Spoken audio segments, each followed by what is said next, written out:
माजी आमदार बबनराव चौधरी प्रकाश आंबेडकर यांच्या अकोल्यातल्या यशवंत भवन या निवासस्थानी भेटीला गेले होते। आंबेडकर हे आपली भूमिका स्पष्ट करण्यापूर्वी काँग्रेसचे पदाधिकारी आंबेडकर यांच्या या भेटीमुळे चर्चेला उधाण आले। आंबेडकर उद्या आपली भूमिका स्पष्ट करणार असल्याची शक्यता आहे। प्रकाश आंबेडकर यांच्याशी युती व्हावी अशी अकोला काँग्रेसची सुद्धा इच्छा असल्याचं मत चौधरी यांनी व्यक्त केलं आहे। ग्रुप घेऊन आला का काँग्रेस व्यक्तींचा?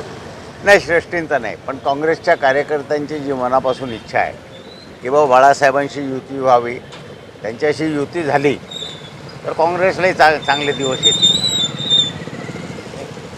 बबनराव चौधरी येतात म्हणजे त्यांचं मागे काहीतरी निमित्त असेल? नाही, काहीच कारण नाही। कारण डायलॉग नव्यानं सुरू झालेला आहे। काही निरोप तुम्हाला कोणाचा काय निरोप नाही, वरिष्ठ आम्हाला काही कोणाचा निरोप सांगायला सांगत नाही। बाळासाहेबांची म्हणजे काय बोलू? बाळासाहेबांशी माझे गेले 30-40 वर्ष अत्यंत घनिष्ठ संबंध आहेत। काल त्यांची ते एका रामदेव बाबा मंदिरामध्ये भेट होणार होती, परंतु त्यांना बराच उशीर झाला म्हणून मी निघून घरी आलो, म्हणून भेटायला आलो आज।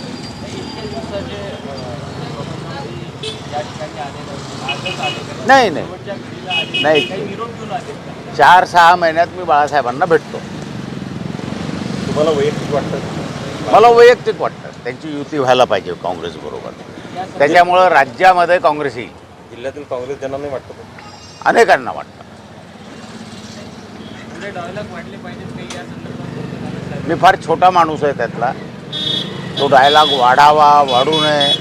बाळासाहेबांशी माझे जे जिव्हाळ्याचे संबंध आहेत त्यातून त्यांना विनंती करू शकतो की बा तुम्ही युती करा काँग्रेसबरोबर। हो हो हो,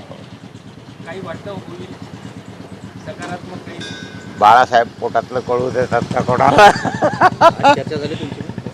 बस एवढंच बोललो मी त्यांना। आणि हे पूजा काळेच्या भावाचं लग्न होतं, आठवतं का तुम्हाला? त्या लॉनवर, तिथेही माझी त्यांची भेट झाली होती, तिथेही बोललो होतो। आणि त्यांना हे म्हटलं होतं बाळासाहेब तुम्ही जेव्हा जेव्हा काँग्रेसबरोबर आलात तेव्हा तेव्हा तुम्ही लोकसभेला पोहोचलात, तेव्हाच फक्त आम्हाला खासदार या ठिकाणी मिळाला। यावं ही ईश्वरचरणी प्रार्थना।